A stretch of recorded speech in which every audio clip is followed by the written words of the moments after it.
Welcome to Steeped in Wellness, brought to you by Matcha.com. Here we spill the tea on wellness trends, personal growth, and the latest health news.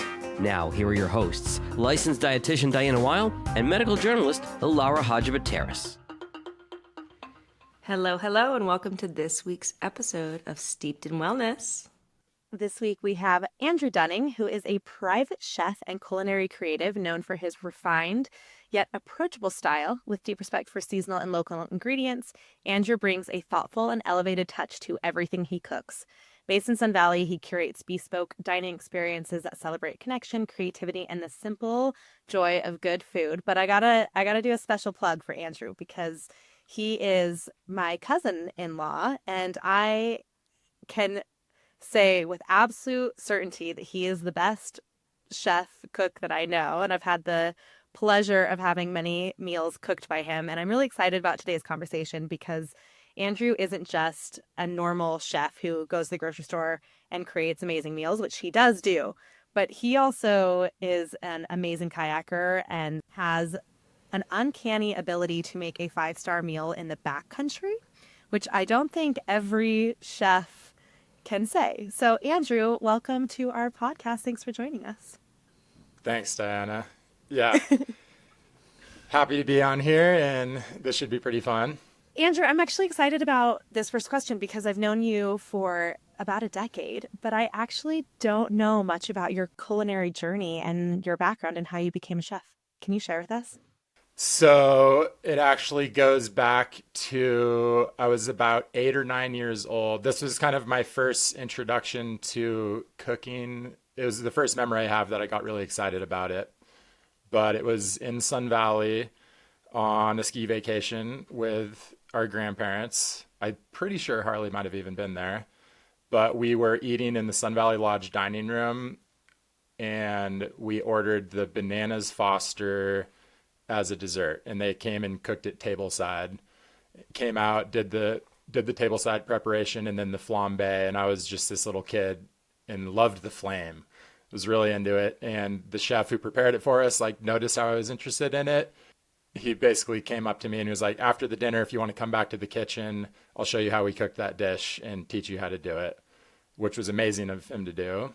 So meal was over, we went back into the kitchen, and he showed me their whole bananas Foster technique. And the very next day I went, and my mom took me to the grocery store, and we bought all that stuff, and that ended up being the first dish I ever cooked, which was the bananas flambe. So pretty cool first cooking experience. And ever since then, I was just really into cooking. I was kind of a weird little kid. I always wanted to try new stuff, and that pretty much kicked it off. That's so funny because Harley has a special, he feels very connected to bananas flambe anytime we have guests over, and if I'm like, hey, you have to cook dessert, he always does bananas flambe, and I never knew that that was a shared experience, and maybe that's why he loves it so much too. Honestly, that's where it started. Old school Sun Valley, the dining room. It was the fancy dining room, and tableside bananas Foster. That was our favorite dessert. And the first dish I ever cooked. And I still do the same thing. I love doing bananas Foster. So when did you then transition? I'm guessing it probably wasn't when you were 8 years old. When did you transition to having your first official job in a kitchen? Teenage, high school years.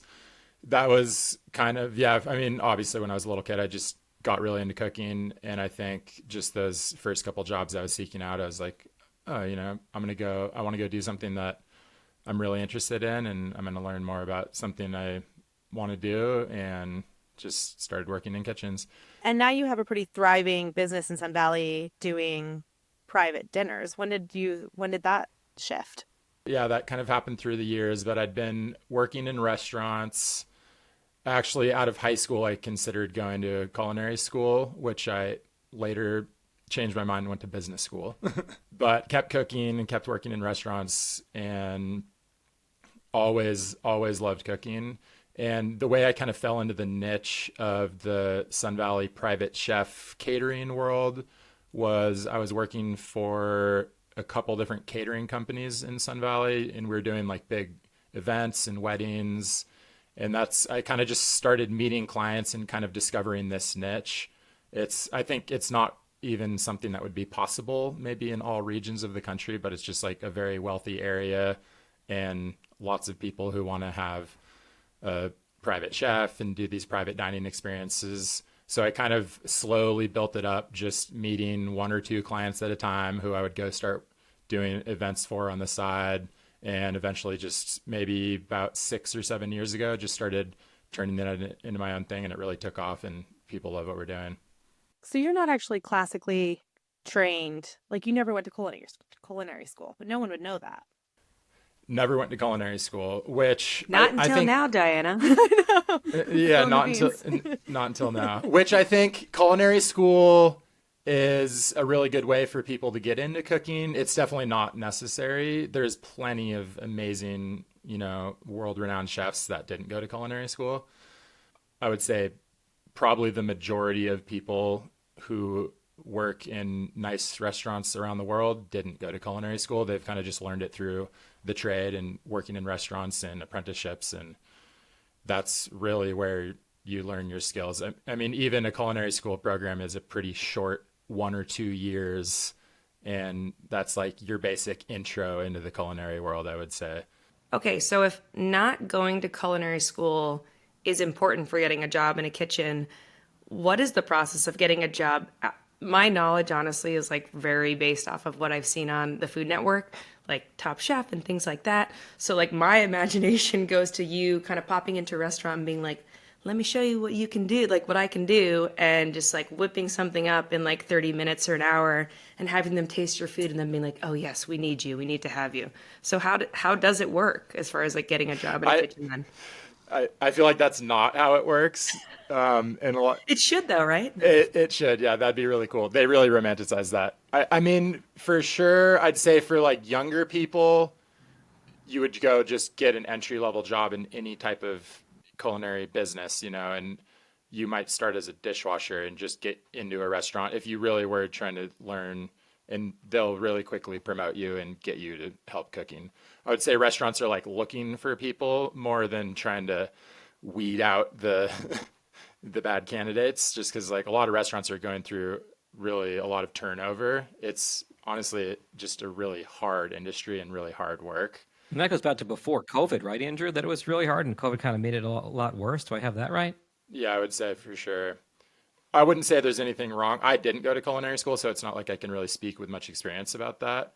I just know that you don't have to go to culinary school to learn how to cook, for sure.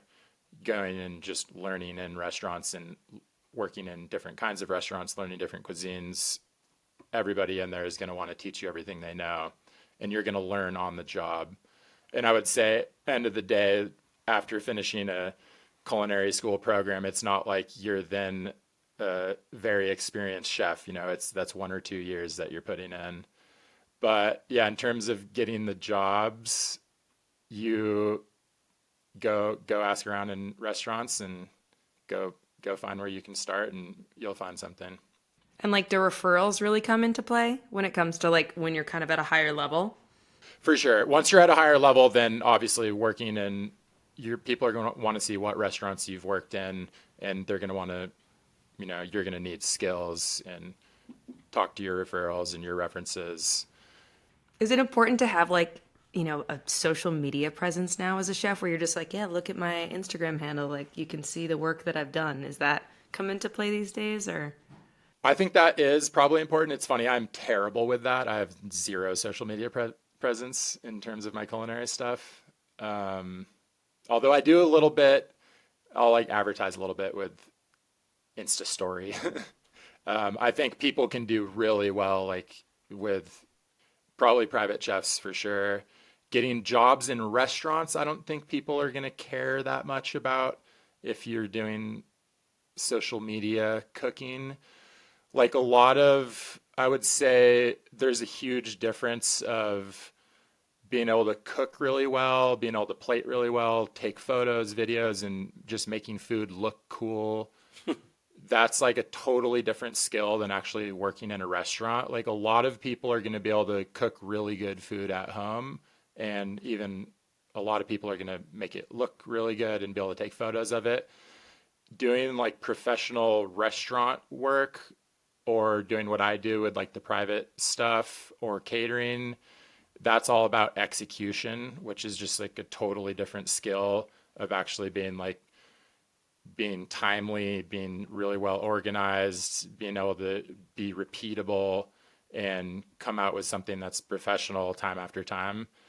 That's a totally different skill than just being good at cooking one single dish where you have all the time in the world to do it and take a cool photo of it. Andrew, I want to ask you a follow-up question going back to what you said. Somebody who's at the point where you are in your career, where you have a resume, you have a list of experience, you have a lot of things you can speak to a new client. When you were younger, was there someone that needed to sort of take a chance on you and give you a shot, that sort of like big break kind of thing? Definitely. Obviously, I was working in restaurants, and then the way I kind of fell into doing all the private stuff was working for a catering company where I basically got referred to someone who, wanted exactly what I'm doing now, but knew nothing of me. And one of my bosses referred me to them and ended up going really well. And they really liked me. They told their friends about me. And it was just them kind of taking a risk. And at that point, I was charging way less, and the expectations were way less. So it's not like they were taking that big of a chance. It was just I was fulfilling the need they wanted, and it worked out well. Life of a small business owner, you start charging way low and you got to figure out how to raise your prices, right? Yeah, exactly. Andrew, I have a question about the plating because you are really good at making food look really good. And I think that is such a good point that a lot of times, like, I make a delicious meal, but then it looks like garbage. Like, it does not look appetizing. Where I go to take a photo of it and I'm like, I'm just going to keep that for my own personal records. But you are really good at making food look delicious. Do you have like for someone who's not doing this as a business, like for me, who I'm going to cook for Alara, I'm going to cook for John, and I want to make it look beautiful. Do you have any tips on like, one, how to make food look pretty, and two, how to take a good photo of it? Let's see. Plating, there's so many different plating styles and techniques. I'd say probably the easiest way would be just go get on Google Images and go look at a bunch of plating of the exact food that you're doing. It's endless supply of what's out there. So that's a good place to get inspiration. The dish you're using really matters. I get really into plating just because I feel like with what I do, I'm trying to deliver like a higher end product and this culinary experience. And I think just the plating is a huge part of it. And so I put a lot of time and effort into that. Definitely the dishes you're using matter. Sometimes just like you're using the wrong dish and it's really hard to plate something. In terms of taking photos of it, I would say the lighting is by far the most important thing. Like bad lighting, even with an amazing plate, doesn't look good at all. So the easiest lighting for just snapping your at-home photo is going to be, I think natural lighting's the best, just being near a window when it's sunny out or any natural light. After that, avoiding any like overhead light. Basically, like the normal kitchen lights that you have are terrible for food photography. They're all just really harsh overhead lighting, and it makes your food look terrible. Okay, so it's my lighting. It's not my food. Yeah, for sure. No, the lighting is a big deal. Even on a lot of the stuff I'll do, like sometimes we'll hire photographers or something at our events, and like we'll make a plate just for them, and they're taking the plate out of the kitchen to go photograph it somewhere else because the lighting right where we're working is just terrible. So that definitely makes a difference. But yeah, I would go get inspiration and just start mimicking and copying other people's styles. I think that's the easiest way to start doing plating. Then you start doing that more and you'll kind of start getting a little bit of experience of what you like and what you think looks nice. Do you have any recommendation on a specific brand or shape plate that would be good to have in our home arsenal if we're into having dinner parties and cooking for people at the house? I'm so bad with brands. I don't have a specific shape brand. and color. I like plain colors. I like usually white or just off-tone whites. I don't like patterned and colored plates usually. I just think it takes away from the food. Usually I like using larger dishes. It's hard to plate well on a small plate usually. So comparatively to the dish you're trying to plate. So I think the larger the dish, that definitely helps. And yeah, white plates. Do you bring your own, like, A lot of times I bring my own for where when the plating's important for sure. Or I'll confirm with a client and see what they have and see if it's going to work for us. We've only got Dixie paper plates. Can you make that work? Yeah. Can we make that work on the Dixie paper plates? And it makes such a difference. It really does. And restaurants put a lot of time into that. They're going to have a specific plate or bowl that really goes with the dish. And if you start looking at like really fine dining restaurants, you'll notice how particular they are with all the dishes. And it makes such a big difference. Just that first visual appearance of the dish, even though if it's the exact same food. I'm thinking of that show, The Bear, which I'm sure you get asked about all the time. Oh, the Andrew. plates when there's that scene of them like lifting and they're like, Or not just quite anything enough. related to that show. Like that's my impression of a restaurant, and I had to stop watching it because I got too anxious watching the show because it was too intense. I didn't love that show. I thought it was too negative, but I'd say a lot of it's very realistic, but they exaggerate the bad attitudes and the fighting and negativity. I think a lot of restaurants are pretty much on that level with the chaos, but people are a little more happy. Andrew, if you could work at a fine dining restaurant, like if what is it, Alara? Noma. Noma. Yeah, I know. and- I know that it's closed now. I but, wouldn't like, want to work at Noma. No. No. Why? They've taken it too far, which, I mean, that's why they closed down. Even, the owners agreed with the lifestyle and that whole scene is just exhausting and life-sucking. For our listeners who aren't familiar, and me, what is Noma? It's just a really famous Michelin star restaurant that was known around the world for doing these really intricate tasting menus of, 10 to 13 courses and really cool, creative, unique food. Largely known as like the best restaurant in the world. It did get voted the best restaurant in the world a few times, yes. Is that New York or Chicago? Where was that? It was based in Copenhagen, my old home. So I actually I had the privilege of eating there a few times, and they did seasonal menus. So there was the summer menu, which was all vegetarian menu, by far my favorite. Then the winter fall menu, which was like a lot of game, interesting meat. Least favorite menu involves. Wait. Say some of the weird. There was like some weird things. You want me to bring up the reindeer penis, Diana? You ate Rudolph? Yes, I ate his rod. Yeah, it was gross. Wait. I'm sorry. Say that again. The reindeer penis. They served like reindeer ragu that was reindeer penis. They like to use. They have this whole belief of like if they're gonna use an animal, they want to use all parts of it, right? So that's also a part of a reindeer that apparently you can eat. Yeah, but that unfortunately, when I went for that menu, I had They're using a little too much penis on that menu. There's too much. There's too much penis. There's too much like eyeballs. There's too much like funky stuff, in my opinion. And what they do is they don't exactly tell you what it is, like when they come and present it. And then what they do is they then like give you a menu of like this is exactly what you eat after the fact, and you're like, oh, That's what I ate?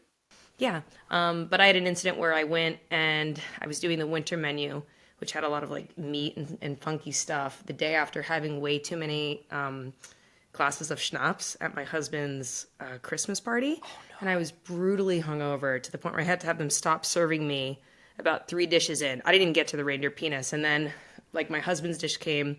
Full disclosure, I'd been to the bathroom and probably puked 3 times at this point. Oh my God. Very embarrassing experience. And then the reindeer ragu came. Peter ate it, and within like 2 minutes of eating it, he's just like, you start to see sweat beads appear on his face because he had a bit to drink the night before too, and he ran to the bathroom and projectile vomited. Yeah, it was quite the fine dining experience. And then anyway, so in the springtime, they have a seafood-based menu, which is also enjoyable. But like I said, the best menu by far was the winter menu. Summer menu. Summer menu. To Andrew's point, like, it's so arduous in terms of like how much time they spend creating the menus. It's like they have a test kitchen that they spend like months just testing out dishes. They come up with like 120 dishes. And from those 120 dishes, they boil down to just, 15 dishes that they then serve. And my favorite that always stands out to me was this vegetarian shawarma that they made using celeriac root. It was amazing. And to Andrew's point, once again, like they came, they presented it at the table. It was like more interactive, which I always find to be really fun. Like whenever you're dining and you get to be involved in like making your food in some way, shape, or form. So Andrew does very well doing home service and home cooked meals. But my takeaway here is, if you did have a restaurant you want to work at, Andrew, less over the top and less penis. But what can you tell us beyond that? Yeah, I guess I really don't want to have a restaurant. um,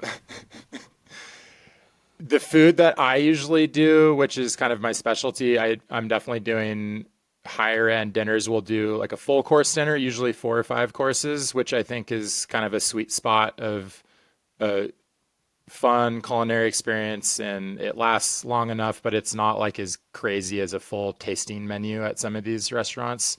And we've done that. I think for some people, they really enjoy it, but it can almost go on for too long. Yeah. But I do think having like a full course dinner is really fun, especially when it's for a special occasion. So that's usually what I do for my business. But I'm also kind of doing that because I think it's what I can charge a lot for. And I want to have it something that's unique and something that people do for celebratory dinners. That's not really how I would want to eat or cook on a daily basis. Probably if I did have a restaurant, I would want to have I would do something more casual, but like really high quality food, but not fine dining. So with your business being focused on this home service, do you find it a challenge at all when a client's going to come to you with a bunch of dietary restrictions, whether that's vegetarian, vegan, or I don't eat this, that, the other thing? Is it pretty easy for you now to sort of tailor a menu to their specific needs depending on their dietary restrictions? Yeah, that's no problem at all. It's interesting because very few people come to me with dietary restrictions. Really? I would say. Like very, very few, 5% or less, which is very interesting. People also really just put it all in my hands, which I guess at this point I maybe either built enough reputation or whatever it is, but sometimes I'll even want more guidance because it'll be, for someone's 60th birthday party or something. And it's hard to just continually come up with new menus a lot of time when you know nothing about someone. So I'm always looking for their input or like their favorite dishes or favorite cuisines. And a lot of times they're just like, no, whatever you want to do, we want you to do it all. And we don't have anything. We have no input, which can sometimes be challenging because I'm like, okay, well, like there's got to be something you don't like. Can you please let me know? Yeah, that's harder than dietary restrictions, I would think. Yeah, that's more just hard in like the creative standpoint, and then really hoping that I pull it off and that they like everything. But yeah, dietary restrictions aren't, when I do have someone with a dietary restriction, it's usually pretty simple, and I don't mind. I like all cooking, and I can work around that. The only thing I would say that's hard is the occasional situation where one person at a really nice dinner is like, has a lot of dietary restrictions, but because of the situation, I want to like have every course, I want to have like an alternative option for them.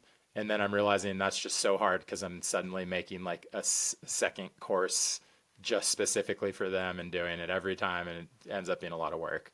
So for that, it can be a little bit tricky, but in terms of actually doing the dish, it's not a problem. What about, do any clients kind of want to cook with you?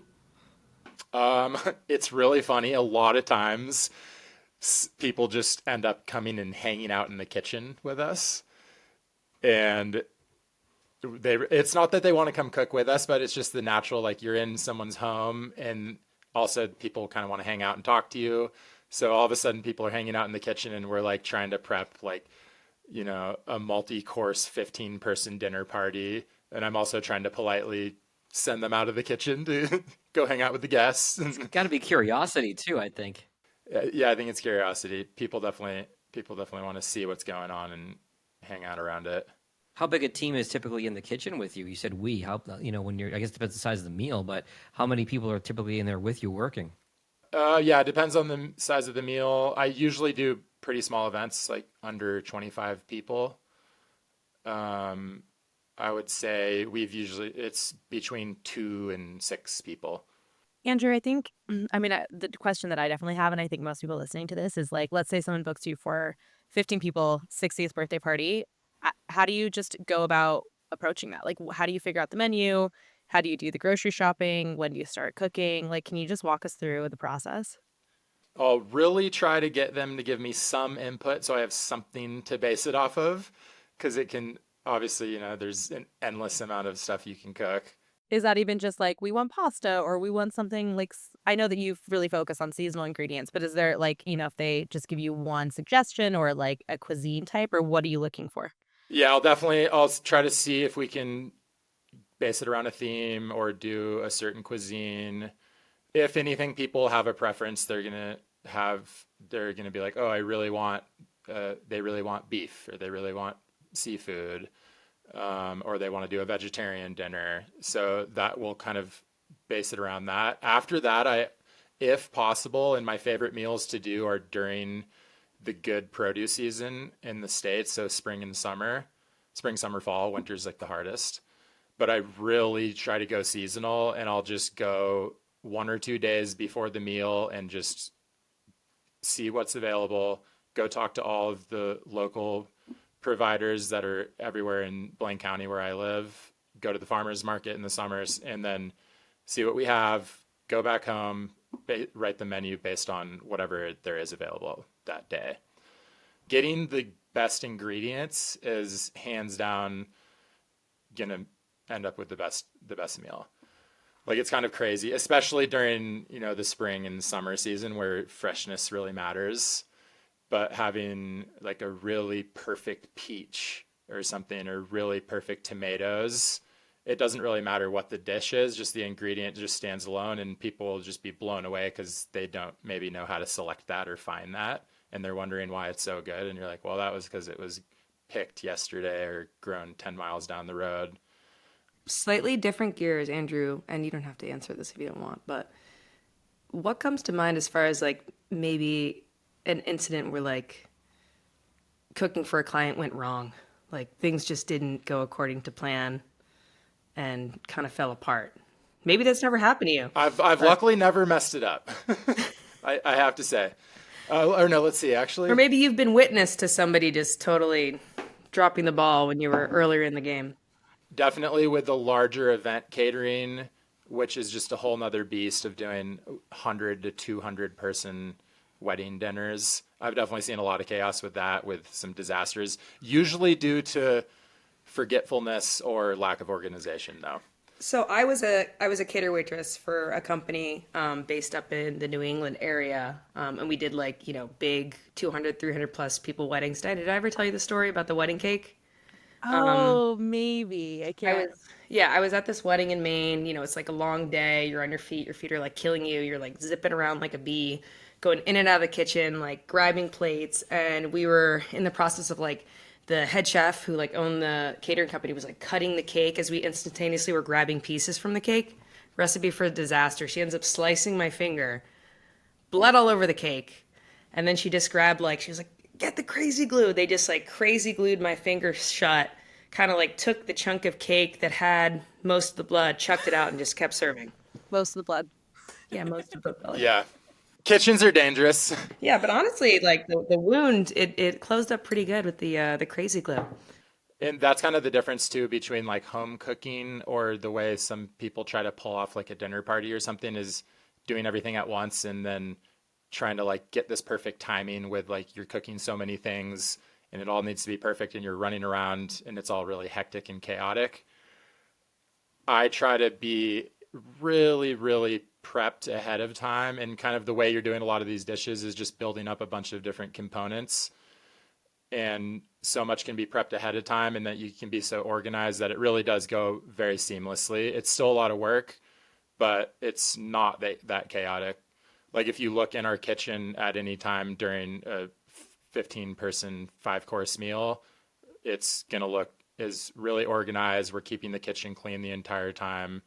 All the dishes are getting done as we go. Tables are getting cleaned. All the stations are looking clean. So it's really organized, and that's all about just planning ahead and being really well prepped. I get stressed when 5 people come over for dinner because I do feel like I've got like 6 things going on, the kitchen gets really dirty. Like, is it prepping ahead of time? How do you prevent that situation? Yeah, it's preparing ahead of time.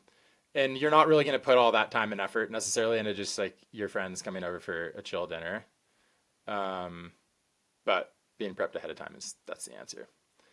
Also, I'm not. You're not going to be able to do everything.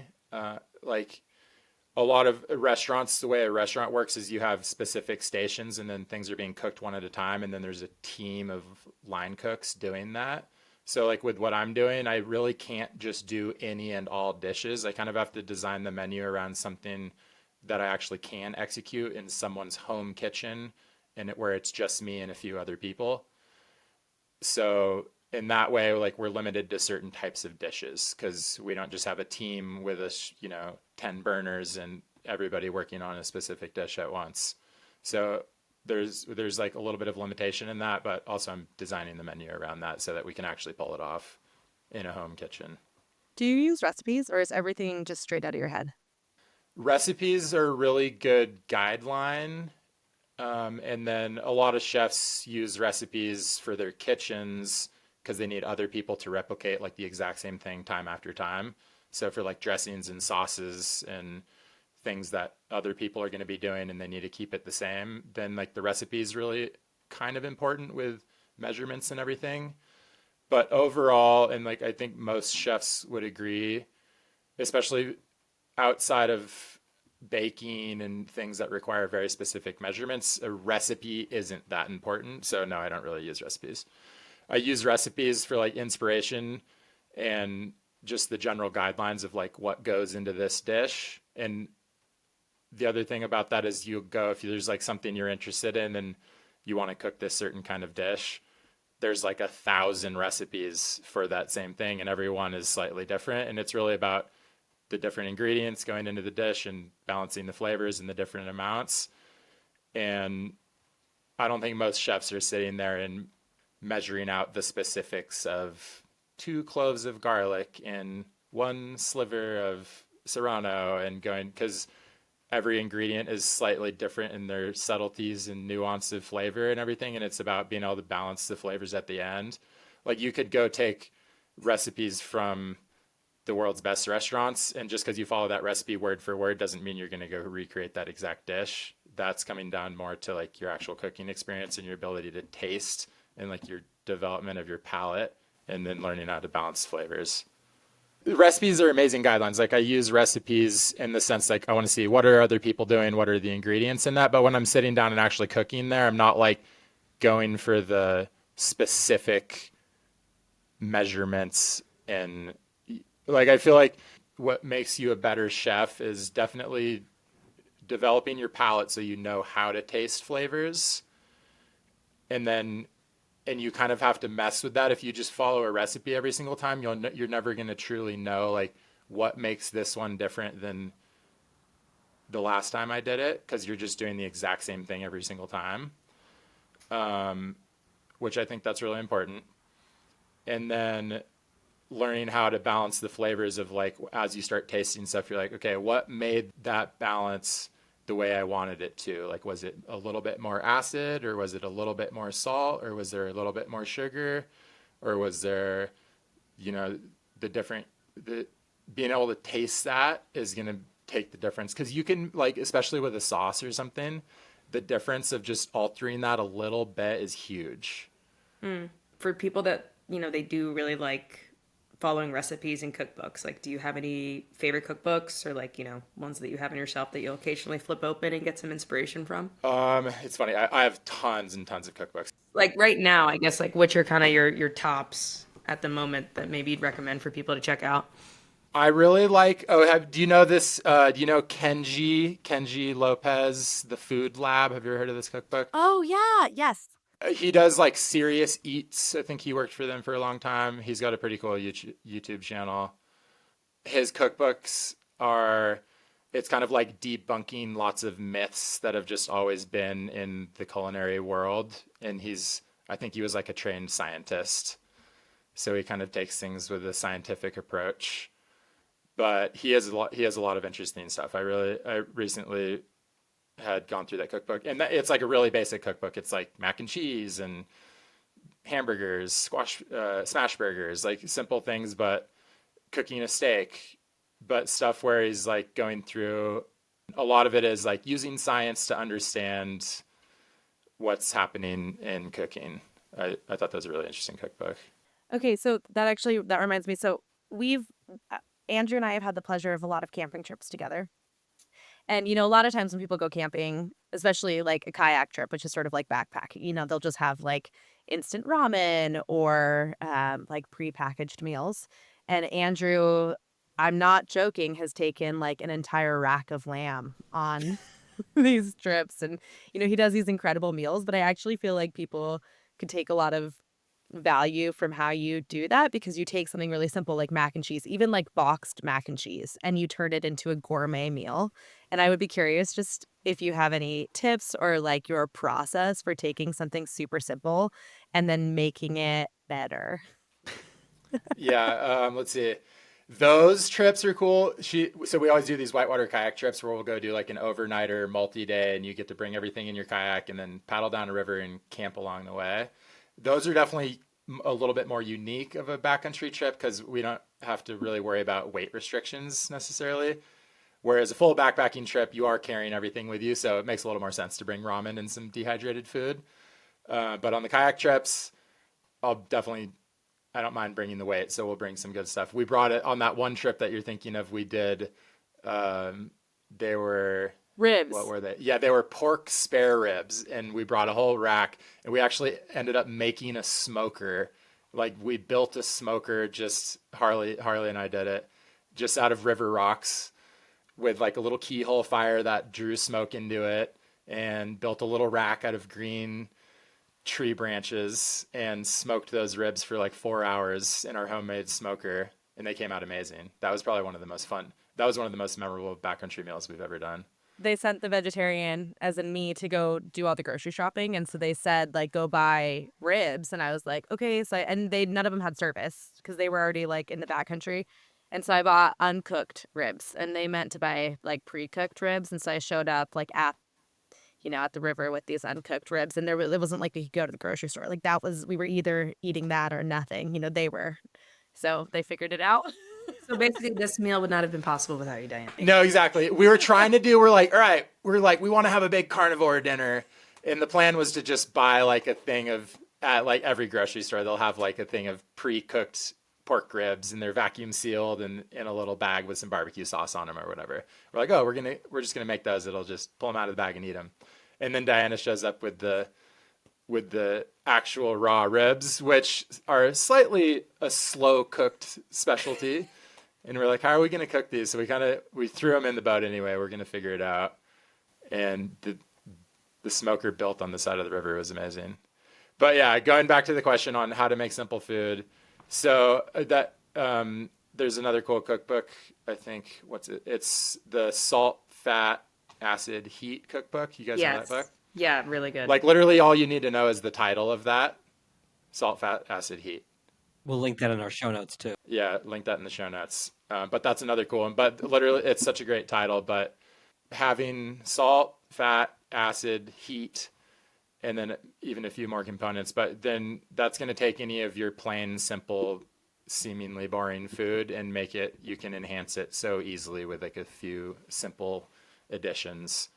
So like anytime I'm shopping, I'm definitely always buy citrus,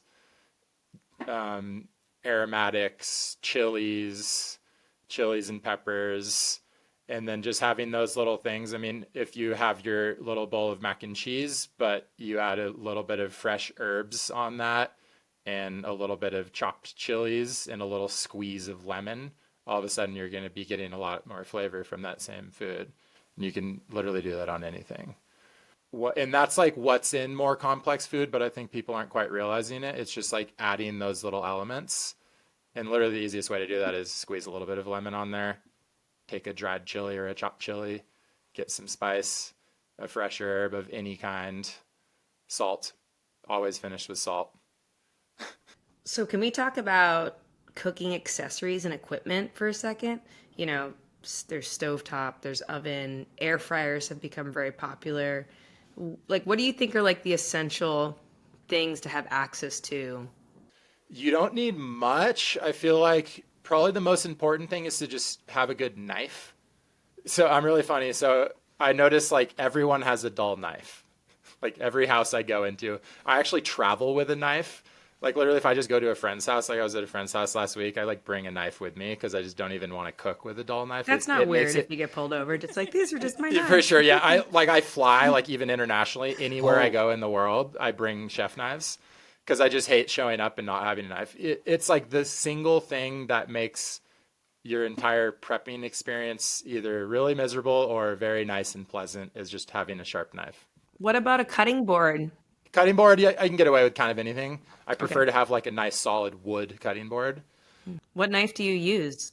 Yeah, do you think you have to spend money on it, or can you get like a cheap knife and just keep it sharp? You don't want to get too cheap of a knife. I mean, even like $100 is like plenty for a very high quality chef's knife that'll last your life. Definitely you want to avoid getting like a full on like Walmart $10 knife. Basically the difference of what they do in the knife manufacturing is the really cheap ones are just stamped metal. So it's like a piece of sheet metal and they just cut a piece out of it in the shape of a knife and then sharpen the edge of that. Whereas the nicer knives are forged, so they're actually like pounded steel that are heated. It's way higher quality. There's more layers of metal and they last a really long time. The blade can get sharper. But even those aren't very expensive. If I show you my knife, will you be able to tell if it's high quality? Potentially. By video? Okay, so I'll be right back. I'm going to grab my knife. I want to show off my knife. Oh my God, the knife thing. It's kind of a pain, like to just maintain the sharp knives and everything. But have you experienced using a sharp knife? Oh yeah, it makes such a difference. It makes such a difference. It's like a big chore to prep a meal. And I would say cooking is like 90% just prep. She walked on screen so ominously with that knife. Wait. Okay. She did. Look, what's the, is there a brand on there? Can you see it? IMARKU. Imarku? Imarku. I don't know that brand, but that looks like a decent knife for sure. That's not a stamped blade. That's a real knife. Nice. Yeah, that knife's totally acceptable, and all you have to do is sharpen it. And what's the best way to sharpen it? Find a guy, just Google in your area and be like knife sharpener and find one, and there will be one, and they charge like $5. And how often should I be getting my knife sharpened? Ideally, if you can take like a piece of paper and just slice the blade right through the paper cleanly, that's like the basis of a sharp blade. That's kind of like if it's that sharp, it's going to be nice to cook with. It can get way sharper. Like a really sharp knife could just shave hair right off your arm. I'm not going to try that, but I use the tomato test. Guarantee, or the tomato test. What's the tomato test? If you can cut a tomato, then it's sharp enough. The skin of a tomato is actually pretty resistant to a blade. Laura, could you please put that knife down? You're making me nervous. Yeah. She's just wielding it. For those of you on the audio version of the podcast, she's just wielding this knife back and forth across the screen. That knife's all. Just keep it sharp. And I would find you could get into knife sharpening. Like I've got various different stones and knife sharpening tools. It's really very time consuming and basically just a pain in the ass. not therapeutic. I mean, it kind of is, but it's, unless you're really into it, you're not going to do it very much. And they make all different kinds of little knife sharpening. All the brands make it seem like it's easier than it really is. But at the end of the day, it takes time. Like you're taking a stone and shaving off microparticles of a metal blade, and there's no way to do it too quickly. Yeah, I'm going to find a professional. I've got all the knife sharpening stuff, and like I will do it, but I'm not that passionate about knife sharpening. And to get really good at it definitely takes time. Whereas like this guy in town here, he'll sharpen a knife for $5 and it takes him like a couple minutes. Yeah, worth it. So really worth it. Okay, Andrew. So I need this for my own personal knowledge because I'm tired. You work all day, you're on your feet, you're cooking for everybody else. And then you come home and Mallory, your fiance, who I love dearly, she's hungry. And she wants you to feed her. Can you give us some like really quick meals when you don't feel motivated to cook that I can then make for my family? Yeah, let's see. Luckily, I will always have like leftovers and stuff if I am cooking from an event, so we'll eat those. It is hard to like even no matter how much you love cooking, obviously when you're really tired and you want food, it takes a second. When it's a good produce season, spring, summer, like I love doing as much raw ingredients as possible for a meal, which is really nice. So I'll just have a bunch of fruit and a really good salad, some really simple vegetables. I really like shaving vegetables to like turn into salads and stuff if I want to keep them raw, and like either using just like a vegetable peeler and just shave like carrots, asparagus, beets. You could use a mandolin or something, but in terms of being really fast, and then just cooking like one single ingredient, which is I think a good way to build a meal. So you're not cooking and using all these different dishes.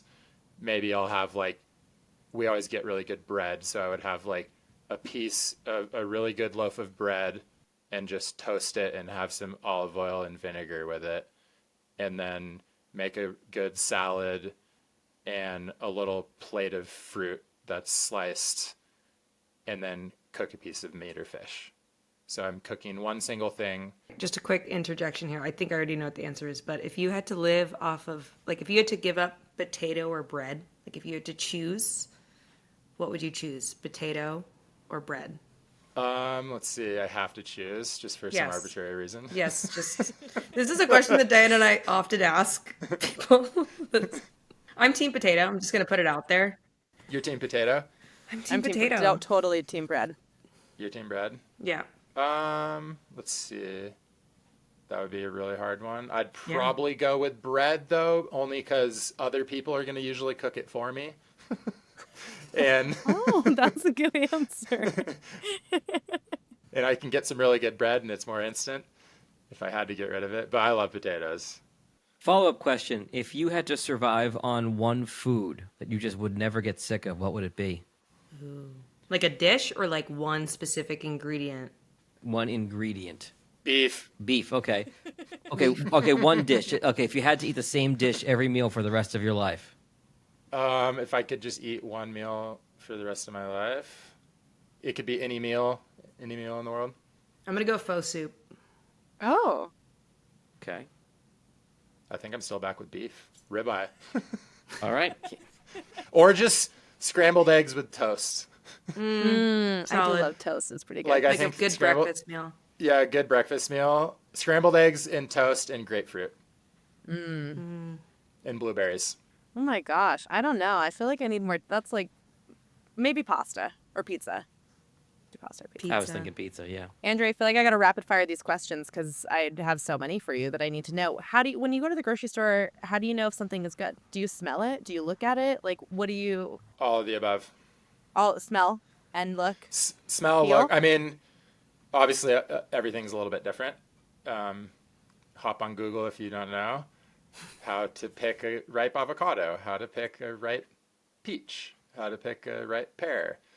The look and appearance of it, definitely you can just tell if something's fresh, especially with vegetables and fruit. Definitely you want to kind of start figuring out the seasonal ingredients and what is, it makes such a big difference. It's really hard to shop in our modern American grocery stores because literally everything is there every single day of the year because it's just shipped all around the world. So no matter what, because they're trying to just fulfill everyone's desires endlessly. But definitely just shopping for the seasonal food is going to make a huge difference. And usually if you can't, I mean, you could just quickly hop on, do a Google search next time you shop and be like, what vegetables are in season in the winter? What vegetables are in season in the fall? But at the grocery store, you'll start to notice it's like they'll be putting something in the front and they have a ton of it. That's usually a sign of they're ordering stuff that's in season and it's a little bit cheaper and they're putting it all out. That's a good way to start selecting that. Certain things, like definitely the smell helps a lot, like picking a pineapple or something. you can definitely smell the ripeness. Same with like peaches and nectarines, and I try stuff. At the store? Like, yeah, like I don't ever buy a berry without like popping open a berry and eating one right there.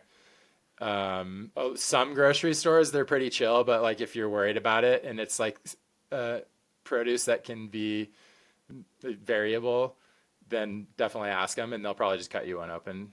If it's coming into peach season and you're not sure are these going to be good or not, they'll just slice one open for you and let you try it. Oh, that's cool. I never thought about that. I feel like post-COVID, people haven't done that as much, but now you're starting to see people do that again. Yeah, just ask like the produce guy, and I just talk to the produce people. They'll know. They're always eating everything and bringing everything home, so they'll know what's good. We could just constantly keep asking you endless questions when it comes to food. And Are you saying you want to pepper the chef with questions? Sorry. Yes. Unfortunately, we have to wrap up, at least for today's episode. We'd like to end the show with 2 questions. We have not prepped you on them, so take your time answering them. Right now, does anything come to mind as far as something that you had to learn the hard way? Something I had to learn the hard way, a general life lesson, or a cooking lesson? Anything. Either. Like whatever comes to Life mind. lesson, cooking lesson. Being very patient, I guess. That's just like, I don't know if I have learned it the hard way or if I've just learned that, but just being very patient is in everything. Like being patient on trying to build a business, being patient on trying to learn a new skill, get better at something. That's just something I think that's really important. That's a good one. I will speak. Andrew and Harley are both some of the most patient people I've ever met. It's not a skill that I have. I haven't learned that one yet. It's genetic. It's not learned. Yeah. Don't worry. Okay, Andrew. So this one, our other question is kind of the opposite of that. What is something like a motto or a life lesson that you have taken from a family member or friend, someone close to you? Like what's something that you've learned that you really hold on to from someone else in your life? It's not really a motto, but just something I guess I wish I would be good at and always want to be good at and I take from my dad, is just having a lot of mental grit. Like just being able to just pursue through any physical or mental hardship and just being able to tough it out and not complain and not panic. I think having mental grit, it's just a quality I really admire and want to have more of. Grow your grit. I think that's super important. And it definitely comes from, in my experience, like having people around you that are a bit more steely. To inspire you. Yeah. It sounds like your dad probably is pretty gritty guy. So Andrew, if someone wants to hire you as a private chef or just reach out to you, get into contact, how could they find you? Where should they find you? My website, chefandrewdunning.com. You can find me there. If you just Google Chef Andrew Sun Valley, I'll pop up. There's my Google business profile. You can contact me through that. My phone number and contacts all on there. And on the website, there's another good way to reach out to me. Amazing, Andrew. Thank you so much for joining us. I'm excited to, I've known you for a long time and I've had many meals from you, but I'm excited to put some of the stuff that I learned from you today into practice. Like adding a little bit of herbs and lemon to my mac and cheese. Ooh. Yeah. All right. Thank you. Thanks, Thank you, Andrew. guys. Sip, savor, and live well with new episodes of Steeped in Wellness every Wednesday. Follow our show for free on Apple, Spotify, YouTube, or wherever you're listening right now. Leave your questions and comments below. Find us on Instagram at Steeped in Wellness Podcast, or for more, click on matcha.com.